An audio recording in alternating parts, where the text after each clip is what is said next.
नमस्कार. आज आपण पाहणार आहोत कोळंबीची आमटी. पहिल्यांदा आपण त्याच्यासाठी काय साहित्य लागतं ते बघूया.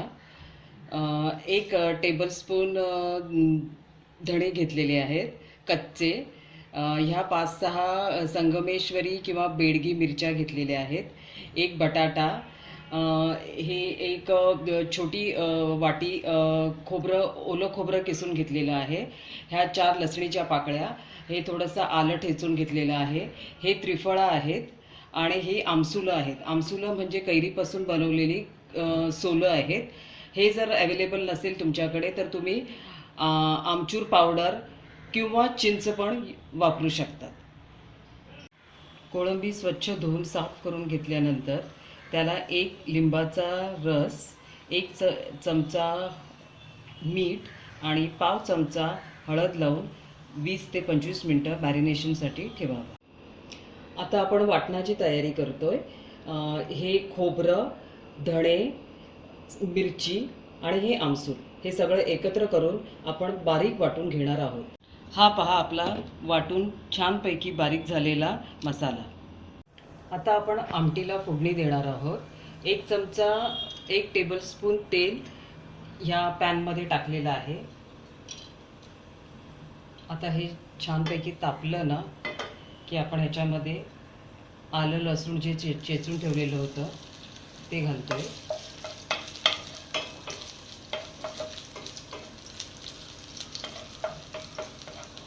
हे थोडंसं गोल्डन ब्राऊन झालं की याच्यामध्ये 1 टेबलस्पून बारीक चिरलेला कांदा,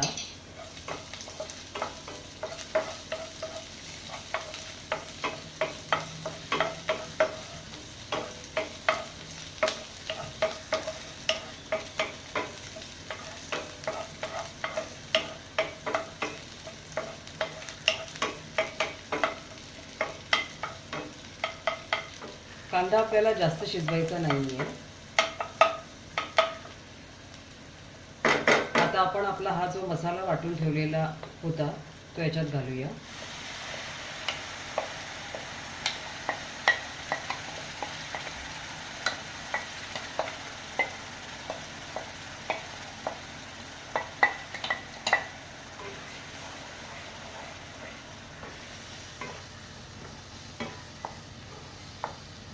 आणि छानपैकी हे मिश्रण एकजीव करून घेऊया.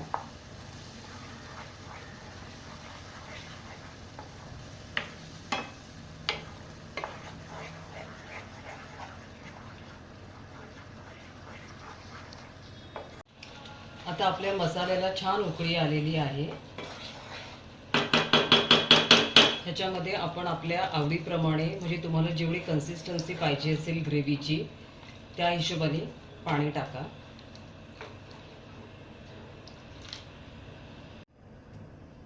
ही आमटी आता उकळायला लागलेली आहे. आता आपण ह्याच्यामध्ये 1 टीस्पून किंवा तुमच्या आवडीप्रमाणे तुम्ही मीठ टाका. हे जे उकडून घेतलेले बटाटे आहेत ते आपण आता एक एक करून ह्या आमटीमध्ये सोडूया.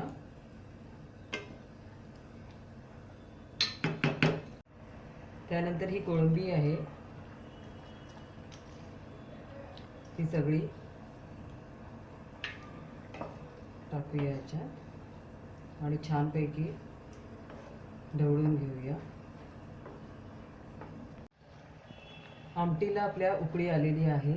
आता त्याच्यामध्ये हा कच्चा कांदा टाकावा आणि सगळ्यात शेवटी ही जी त्रिफळा आहेत ही स्वच्छ धुवून थोडीशी चेचून घेतलेली आहेत. पण हे ऑप्शनल आहे.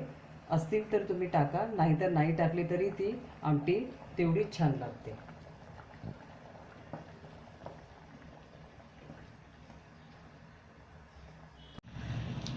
ही आपली आमटी आता तयार झालेली आहे.